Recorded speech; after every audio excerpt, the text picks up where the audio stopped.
ถามตรงๆเลยซะเนาะแบบบ่ต้องอ้อมค้อมเนาะเหตุผลที่ให้ถ่ายคลิปในมื้อนี้เป็นเรื่องใดย้อนหยังเนาะเนาะอ่าเหตุผลที่ออกมาให้ทางบาซิลัสสัมภาษณ์ในมื้อนี้กับซาลาน้อยเนาะการเนื่องจากว่าทั้งเสมอนี้มีคนครองใจแล้วแบบนี้ค่ะนะอ๋อทีนี้ของเพิ่นก็เลยแบบว่าอยากให้เสมอนี้ออกมาปิดคลิปปิดใจเพื่อความมั่นใจและความสบายใจของเพิ่นกับสบายดีและสวัสดีพ่อแม่พี่น้องเนาะ FC โมสุขุสุคนสิเป็น FC ภายในประเทศหรือว่าต่างประเทศเนาะมื้อนี้ก็ยินดีต้อนรับเข้าสู่ช่อง YouTube ของบอสสิลัดเช่นเก่าเช่นเคยเนาะมื้อนี้ก็มีอีกประเด็นหนึ่งทุกคนเนาะเกี่ยวกับการถ่ายคลิปสื่อออนไลน์หรือว่าหาคู่เนี่ยทุกคนเนาะหาคู่รักข้ามคู่เนี่ยเนาะก็คือที่ผ่านมาบริษัทนี่เคยแต่ถ่ายแบบสาวโสดสาวบ้านนั่นบ้านนี่เนาะ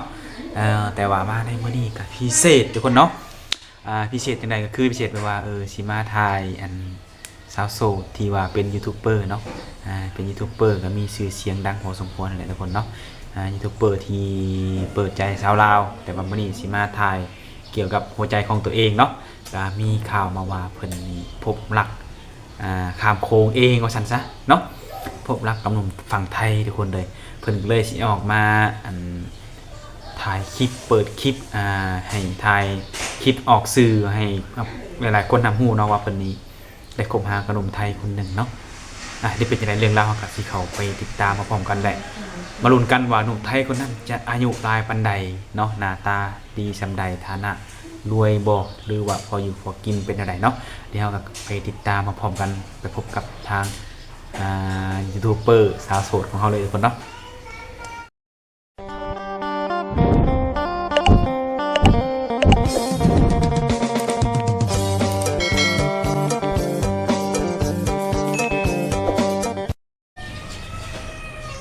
ทุกคนเขากับเขามาหาทางยูทูบเบอร์สาวโสดเขาไปทีมห้อยเนาะโดยสบายดีโดยสบายดีหลายคนก็คือซีฮู้แหล้วเนาะเรือต้องให้แนะนำตัวขนาดบ่ก็แล้วแต่เนาะเอาดีกว่าเนาะเพื่อความแบบเป็นมารยาทของเขาเนาะแนะนำตัวก่อนเนาะโดยสบายดีเนาะทางสามเมย โอ้ยตื่นเต้นบ่ฮู้สิว่าจังใดทางสามเมยชื่อว่าสามเมยหั่นแหละเนาะ ชื่อว่ายังชื่อว่าสามเมยหั่นล่ะจะตื่นเต้นแฮงบ่แม่น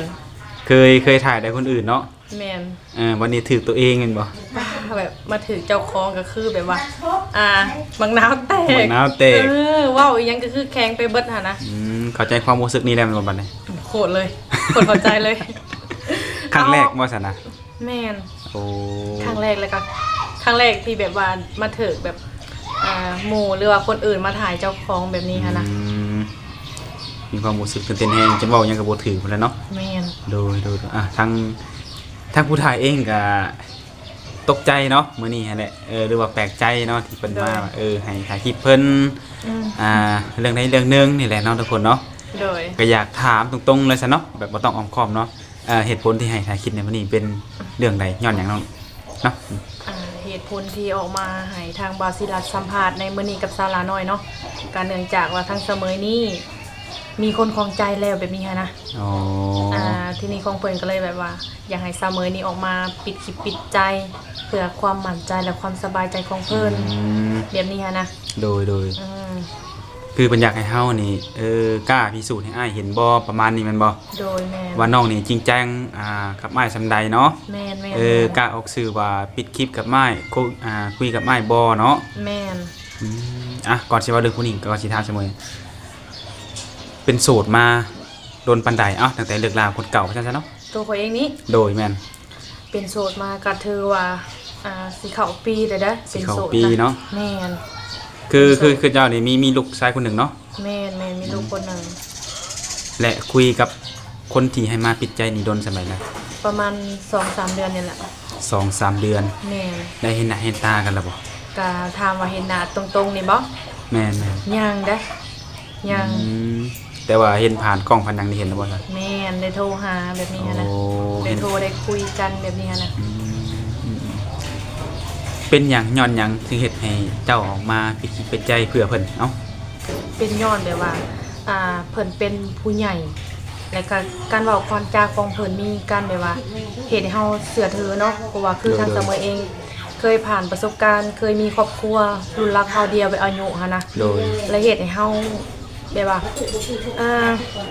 ผิดหวังนั่นแหละแล้วมาร่วมกับเพิ่นแล้วเพิ่นเป็นคนที่แบบว่ามีอายุกว่าเฮาหลายแบบนี้นะ โดย และมีความรู้สึกแบบว่าอบอุ่นและเพิ่นฮักแพงลูกเฮาแบบนี้นะแล้วเพิ่นก็เว้าให้แบบว่าเว้าให้มีแบบว่าเฮาเชื่อใจหั่นน่ะเว้าคำใดคำนั้นเฮ็ดให้เฮาเห็นบ่แบบบ่ได้มีแบบคือคนบางคนแบบว่าเว้าแล้วเฮ็ดบ่ได้แบบนี้นะ แต่ในคำเว้าการกระทำบ่มี แม่น แต่ว่าผู้ชายคนนี้มีคำเว้าและการกระทำมานำ แม่น โอ้โดย ก็เลย ที่ เฮ็ด ก็อีหยังที่เจ้าว่าอีหยังเพิ่นเป็นผู้ใหญ่กว่านี่เพิ่นอายุหลายปานใดเนี่ย อายุเพิ่นนี่ประมาณหลัก4นี่แหละ หลักสี่ แม่น โอ้สี่ต้นๆเนาะ แม่น4เป็นต้น แต่ผู้ว่าปลายมันเท่าใดเนาะทุกคนเนาะ ปลายกันน่ะจังได๋ เป็นหนุ่มไทยบ่ แม่นหนุ่มฝั่งไทย หนุ่มฝั่งไทยโดยตรงเลยแม่นบ่ แม่น โอ้ก็คนนี้ก็คือที่แบบว่าทางเสมอนี่คือสิมั่นใจแล้วเนาะ แม่น จังได้ออกสื่อในมื้อนี้นี่ แม่น ก่อนสิออกสื่อนี่คิดดนเติบบ่หรือว่าคิดทบทวนแล้วบ่ ก็ยอมรับว่าคิดอยู่ได้คิดประมาณ1อาทิตย์ โอ้แสดงเพิ่นบอกแตลอดแล้วบ่เนี่ย แม่นเพิ่นบอกว่าถ้าว่าหากมักแบบว่าคนเฮาสิตกลงเป็นชูเป็นแฟนกันเนาะ ก็ต้องเฮ็ดให้เห็นว่าเจ้าหักมักข่อยแท้เจ้าก็มักผิดใจได้บ่ยันหนุ่มๆคนอื่นไว้เจ้าไปถ่ายคลิปแบบนี้สิมีคนเข้ามาหักแบบนี้หั่นนะแบบนี้หั่นนะ แต่ที่ผ่านมาก่อนสิมาเจอกับอ้ายคนนี้นี่เคยมีหนุ่มทางใดเขามาจีบบ่ หนุ่มที่เข้ามาจีบเนาะ แม่น ก็ถามว่ามีคนที่เข้ามาจีบบ่ก็ถามว่ามีบ่ก็มีเนาะแต่ค่อนข้างแบบว่าเขาก็บ่ได้จริงจังกับเฮาดอก โดย เพราะว่าบางคนเขาเข้ามาหาเฮาบางเทื่อเขาคิดว่าเป็นยูทูบเบอร์ผู้บ่าวอาจสิเข้ามาหาคือสิหลายแบบนี้หันนะบางคนเขาบ่กล้าคุยเข้ามาประมาณอาทิตย์หนึงแล้วก็ไปแต่ส่วนหลายสามมื้อก็บ่ค่อยได้คุยเลยล่มดอกผู้ว่าส่วนหลายเฮาสิไปเน้นแบบว่าไปในเวียกงานเฮาดีกว่าหลา หาย คู่คนอื่นหลายกว่าบ่ แม่น อืมก็คือหน้าที่ของเฮาก็จังไดเปิดใจอันสาวโสดเนาะหรือว่าสาวลาวเนาะ แม่น ให้หนุ่มทางไกลนั่นแหละ แม่น สุดท้ายมาตัวเองได้แทนบ่บัดนี้ บางคนก็บอกว่าเป็นหยังคือต้องหาแต่ให้คนอื่นคือบ่หาตัวเองแน่แบบนี้หันนะ โดยแต่คือความจริงคือหาอยู่แม่นบ่ หาแต่บ่เห็น แต่บ่เห็น แต่ว่าปัจจุบันนี่คือสิพอแล้ว แม่นก็พอแล้ว พอแล้วแต่คือว่าเนาะพ่อแต่ก็ยังบ่ถึงขั้นว่าสิเต็ม 100% เนาะ แม่น คำว่า 100% เฮาต้องมีการแบบหมั่นหมายสู่ขออยู่นำกันเนาะ แม่น แล้ววางแผนในจุดนี้อยู่บ่ซะ ก็ได้เว้านำกันอยู่ได้ว่าอนาคตเนาะ โดย เขาต้องเพิ่นก็เว้าอยู่ว่าอยากมาหมั่นมาหมายแบบนี้หันนะ อืม ทั้งเสมอก็ว่าคุยกันเรื่องหมันเรื่องไม้เขาก็ยังบ่ฮู้อาจสิเร็วๆนี้ โดย หรือว่ายังบ่ฮู้นะก็ ห คื รือ อว่าจะเลื่อนไปอีกเนาะตามที่เว้ากันแม่นบ่ แม่นแต่เว้ากันก็คือเร็วๆนี้แหละ โอ้คือเจ้านี่พร้อม แล้วก็ว่าพร้อมอยู่นั่ ทั้ น ง แห ง่าย ละ ทั้งง่ายเพิ่นก็พร้อม แม่น แต่ว่าระยะเวลานี่ต้องจังใดเบิ่งอีกจักหน่อยเนาะ แม่นเบิ่ง เบิ่ง อี อี ก ก หน่ จั อย กหน่อยแล้วก็คุยดิ่งจักหน่อย แม่ ว่ามันสิมีหยังเปลี่ยนแปลงเนาะ แม่น เพราะว่ามื้อนี้ก็เป็นมื้อทำอิฐที่ออกมาจังไดแสดงความจริงใจให้ซึ่งกันและกันเนาะ แม่น โดยก็หวังว่าอ้ายไปในคลิปนี้แล้วก็สิเชื่อมั่นแล้วก็เชื่อใจเนาะเพราะว่าทางเสมอเพิ่นก็ได้เฮ็ดตามที่ให้คำสัญญาแล้วเนาะ แม่น ว่าท่านนี้ก็คือสิมักฮักอีหลีแหละจังมาออกสื่อว่าซั่นซะเนาะ แม่นยังหาว่าหมักได้ นั่นแหละ หมัก กันบ่มักไผสิมาออกสื่อให้ตัวเองเสียหายเนาะ แม่น หมัก ก็คือแบบคนที่แอบมักเจ้าตัวนี้ก็คือสิผิดหวังอกหักแล้วซะเนาะ จังว่ามีอยู่บ่คนที่ว่าแอบหมักข่อย กับพูดน้ำเจ้าแล้วจะว่าเคยมีคนลมอยู่เนาะ บ่ฮู้เนาะมีบ่ว่าก็ยังบ่ฮู้เนาะคือว่าเขาแอบเฮาบ่เห็นเนาะ ก็ว่าเขาแอบมันบ่เห็นโดย นั่นแหละมัวแต่แอบบ่มาเปิดเผยจักเทื่อ เนาะเลยผิดพลาดเสียโอกาสตัวนี้ไปมันบ่ แม่น โดยแต่ว่าหนุ่มๆคนนั้นหรือว่าอ้ายคนนั้นนี่เพิ่นก็เคยมีครอบครัวมาก่อนบ่ บ่ บ่เคยบ่ แม่น โอ้ เพิ่นบ่เคยมีลูกมีเมีย แต่ว่าเพิ่นก็ฮู้แล้วว่าทางเจ้ามีลูกเพิ่นนั่นไง เพิ่นฮู้แล้ว เพิ่นก็บ่ได้มีขอติดขอหยังบ่ บ่เพิ่นก็ยินดีต้อนรับเพราะเพิ่นก็หักกำแพงคือกันแบบนี้นะ โดยคือว่าหักแม่ต้องหักลูกเนาะ แม่น หรือว่าหักคนในครอบครัวนั่นแหละเนาะ แม่นอีกอย่างก็ ยังได้เมียแถมลูกอ่ะประมาณนี้แหละสบายเนาะ แม่ เพิ่นไปได้ใช้เวียกใช้งานเลย โอ้ เพ ย ราะว่า ง่าย เลี้ยงใหญ่แล้วเนาะ แม่ จากปีก็ลูกจากตอนนี้นะ 3 ปี 2 เดือน 3 ปี 2 เดือนแล้วโอ้ก็ถือว่าการเลี้ยงนี่ก็คือสิแบบค่อนข้างแบบบ่ยากปานใดแล้วสิเนาะครับ บ่ยาก ไปเองได้แล้วแม่นบ่ แม่ 3 ปีนี่เนาะ แม่น เพียงแต่ว่าเราก็ต้องพาไปแต่ว่าเพิ่นอาจจะได้หนีเองเนาะประมาณนี้เนาะ ขอแต่มีแบบแนวอยู่แนวกินให้เพิ่นนั่นแหละ อืม เด็กน้อยเดี๋ยวนี้นะบ่ยากดอก โดยเต้นแฮงเนาะก็ดีใจนำไปนำกันตลอดเนาะ โดย เกษตรแบบเจ้าแบบคบหากับไผสักคนบ่มีนะเจ้าได้คุยกับคนไทยนี่ในเรื่องการเวียกงานจะได้สิยุติบ่หรือว่าชานต่อ การเรื่องนี้เขาก็ยังบ่ฮู้เนาะเพราะว่าเขายังบ่รู้อนาคต โดย บางทีเขาอาจสิไปมาถ้ามีคนหักเข้าไปอยู่น้ำเพิ่นก็อาจสิได้ถ่ายคือเก่าหั่นล่ะ โอ้ แต่อาจสิบ่ได้ถ่ายสาวโสดแต่ว่าถ่ายในแบบมุมมองหนึ่งนะ มุมฮะแบบเอิ้นว่าถ่ายตามการเวลาที่เฮาไปอยู่พุ่นเนาะ แม่ มีหยังก็ถ่ายไปขอให้ FC บ่ลืมเฮาเนาะ แม่น ในเรื่องการเป็นอยู่ได้ใช่เพิ่นสิมาอยู่นำบ่ดูว่าในใดเนี่ยเนาะ เรื่องนี้เพิ่นอาจสิบ่มาอยู่นำดอกเพราะว่าเพิ่นก็มีเวียกของเพิ่นเด้ เพิ่นมีเวียกมีธุรกิจของตัวเอง แม่น คันสิมาเพิ่นป้าทางนั้นบ่ได้ แม่น แต่ว่าทางเจ้านี่ไปพุ่นได้บ่ ก็อาจสิไปได้อยู่ ไปได้อยู่เนาะ แม่น โอ้ก็นี่แหละไปช่วยเวียกช่วยงานนำกันเนาะ แม่น เอิ้นว่าไปสร้างสานำกัน แม่น พร้อมอยู่บ่ที่จะสร้างสาไปกับเพิ่นนะ พ่อมเลยจังมาปิดใจเนี่ย ย่านว่าพร้อมเฮาปิดใจเลยอ้ายฮักเลี้ยงน้องเด้อในแต่ละมื้อแต่ละเดือนแต่ละอาทิตย์จังซี่หันนะ คนเฮาเพิ่นก็บอกได้ค่ะว่าไปอยู่พุ่นกับพากันแบบทำมาหากินคนเฮาเนาะ โดย ซึ่งเฮาจะได้คนที่แบบว่าพัวลำพัวรวยหรือว่า คนที่มีแต่เฮาก็ต้องหาอยู่แล้วแม่นบ่ โดย หาซอยกันอยู่แล้วล่ะมันก็เมื่อยเนาะ ก็ให้คิดเห็นตอนที่ว่าก่อนจะมามีนี่ก็คือเฮาต้องหามันตั้งมีเนาะ แม่น บ่แม่นว่ารวยแล้วเพิ่นสิหยุดมันก็เบิดเป็นคือกันได้เนาะ แม่น โดยดีอกดีใจนำทุกคนเนาะก็หวังว่าสิได้ข่าวดีไวๆเนาะเพิ่นว่ามีข่าวดีไวๆแต่ก็ยังบ่ฮู้ว่ามื้อใดวันใดเพราะว่ามันก็รอในความชัดเจนเนาะทั้งสองฝ่ายเนาะ แม่น เป็นจังไดก็คือว่าแหละทุกคนเนาะ ก็เนาะทางสาระน้อยเองก็ดีมุกดีใจนำเสมอทุกคนเลย โดยขอบใจ คือแบบคุยกับอ้ายคนนี้ประมาณจักเดือน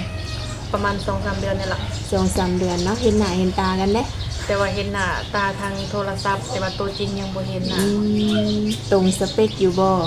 ก็คือแบบว่าเพอร์เฟกทุกอย่างถึกใจทุกอย่าง ถึกใจมักแฮงบ่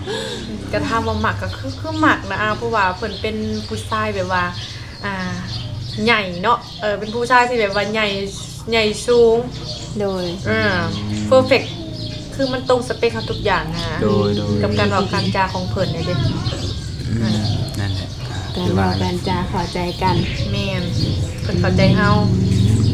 แล้วก็เพิ่นเฮ็ดให้เฮาแบบว่ารู้สึกดีแล้วก็รู้สึกแบบว่ามั่นใจนะ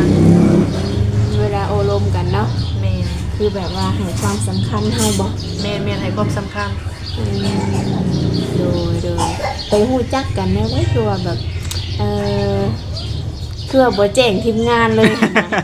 แอบคุยแอบคบบ่เลยว่าคือว่าเป็นเรื่องส่วนตัวเหมือนเนาะบอกได้บ่รู้จักกันได้ไดเอ้า กับผู้จักกับเพื่อนทักมาอะไร คันทำบิดเพิ่นทักมาว่าได้ใดคันทำบิดเอ้า เพื่อนก็ทักมาแบบสบายดี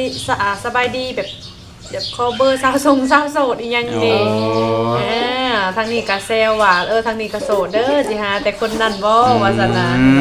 บ่ฮู้ได้ว่าโสดที่เรามีแฟนแบบนี้ฮะ โดยเริ่มจากการทางนี้เซลทางไปซ้ายขอสาวโสดคนอื่นที่เฮาไปถ่ายคลิปแม่นบ่ แม่น ถ้าเฮาก็เซลขึ้นมาทางนี้ก็โสดคือกัน แม่น เจ้าคือสิเงาแฮงเนาะ เอาที่นี่ก็หมายนำกับบ่ฮู้บังเอิญนะเพราะว่าปกติกับเจ้าสิทักมาก็เขาก็ส่วนหลายก็สิบ่เว้าหยอก โดยแม่น แต่เอาบังเอิญมื้อนั้นหั่นน่ะก็คือสิอยู่ในช่วงเวลาที่แบบว่าเหงาหั่นนะ เงาแฮง เพิ่นทักมาว่าขอเบอร์สาวโสดในเสมยโอ้ยขอไลน์สาวโสดแน่ทางนี้ก็บอกอุ้ยขอแต่ไลน์สาวโสดแน่บ่ขอจังซี่ก็โสดคือกันเด้อทางนี้ก็เด้ แม่นว่าเงาบ่แม่นว่าเห็นรูปหน้าปกเพิ่นแล้วเอ้าคือหล่อถึกใจแท้เพราะว่าเบิ่งหน้าหยอกอะนะเพราะว่าเนาะ บ่ผ่านแล้วบ่เอาไปเอาเองบ่ บ่ให้ผ่านมันจะได้ทางขวาเองโอ้ก็คือว่าแล้วจังได๋กันแล้วแต่เนาะถ้าว่าคันสิเป็นเนื้อคู่กันเนาะสิขอสาวโสดคนนั้นคนนี้กันแล้วแต่สิไปจีบสาวนั้นทางใดก็ละก็ตามเนาะเนื้อคู่มันก็จังไดมันก็วนเวียนมาหากันคือเก่า แม่น ถ้ามันจะเป็นเนื้อคู่ คือบางคนถ้าบ่แม่นเนื้อคู่คบกันเป็นปี2ปีก็ยังบ่ได้กันก็ยังมีเนาะ แม่น เอาครับอันนี้ก็ลุ้นไปนำกันเด้นี่ได้ แม่น ยังบ่ได้ด่วนสรุปเด้นี่ แม่นมาลุ้นนํกันเลย ถ้าเมื่อใดมีข่าวดีสิให้เราออกสื่อจังซี่อีกบ่ เอาให้ออกได้ ออกสื่อเนาะ แม่น ออกสื่อว่านี่เซาเมยเนาะปิดใจมื้อนั้นมื้อนี้ก็สมหวังได้มีการหมั่นหมายสู่คอกันแล้วเนาะ โดยแม่น มีการแบบนัดเจอกันได้เสมอ ก็มีแล้ว โอ้ มีการนัดเจอกันแล้วก็สิได้เร็วนี้อีก เร็วๆนี้อีกคน แม่น คือว่าน่าตื่นเต้นแทบบัดนี้เร็วๆนี้ แม่น อืม เจอกันอยู่ลาวบ่หรือไปเจอกันอยู่ไทย อยู่ฝั่งไทย อยู่ฝั่งไทย แม่ ได้เพิ่นพาไปเที่ยวหรือเบิ่งนี่เนาะ เพราะว่าสาวมือเองก็บ่เคยไปฝั่งไทยจักเทื่อเด้ ได้เกิดมาบ่เคยไปเที่ยวบ่ บ่เคยไป โอ้ นั่นแหละเพิ่นก็เลยว่าให้น้องมาฝั่งไทยดีกว่าเพราะว่าพอน้องก็บ่เคยไปแบบนี้นะไปพุ่นแล้วก็จังค่อยมาแบบนี้หั้น อื นะ ม ก่อนอันนี้ สไตล์แบบว่า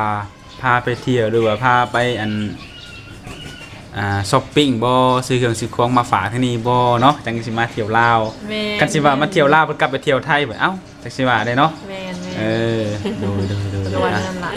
อย่างไรก็แล้วแต่ขอให้โชคดีเนาะ โดย โชคดีเจอคนดีให้แหละเอาง่ายๆกันเนาะเจอคนที่เว้าได้เฮ็ดได้ก็ให้เฮ็ดได้ตลอดไปนั่นแหละเนาะ แม่ บ่แม่นว่าสิเฮ็ดได้เว้าได้เฮ็ดได้ตอนที่แบบว่าหมักหักกันใหม่ๆเนาะบัดสมมุติว่ามื้อใดมื้อหนึงแต่งไปเป็นผัวเป็นเมียกันแล้วก็อยากให้เฮ็ดได้ตลอดไปให้แหละเนาะ แม่น ทางสามมือเองแล้วก็ทางตัวอ้ายเพิ่นนำเนาะทั้งสองได้นี่ได้ แม่ บ่ได้ว่าให้ไฟเดียวได้ว่าทั้งสองมันจังสิมีความหักอันยาวนานเนาะ แม่น โดยก็คือสิบ่มีหยังหลายก็คือทางอ้ายเพิ่นก็ชื่อสิเขาอกเข้าใจหรือว่าอาจรู้สึกดีใจแหละเนาะที่สามมือได้เฮ็ดทำตามที่ให้คำมั่นสัญญาไว้เนาะโดยสำหรับมื้อนี้ก็คือสิบ่มีหยังหลายก็ขอให้โชคดีทั้งสองคนเนาะโดยสบายดี โดยสบายดี สบายดี